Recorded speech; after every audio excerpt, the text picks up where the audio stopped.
Madam, আমার মাকে প্লেনে উঠতে হবে। এই নিন টাকা, একটা টিকিট দিন। এই টাকায় টিকিট তো দূরের কথা, এয়ারপোর্টে এক কাপ চাও পাবি না। ভিখারি, তোকে ভেতরে ঢুকতে কে দিয়েছে? তুমি আমাকে আর আমার মাকে অপমান করেছো। আমি একদিন এই এয়ারপোর্ট কিনে ফেলবো। আমি তো বলে দিলাম, কিন্তু টাকা আসবে কোথা থেকে রে? কি 100 কোটি টাকা? লেও পাহলওয়ানকে হারাতে পারলে আমি লড়বো।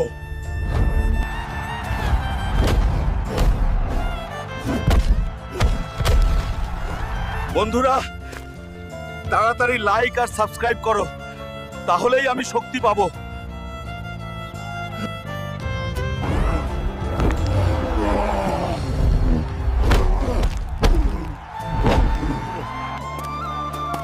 হালকু জিতে নিল 100 কোটি টাকা।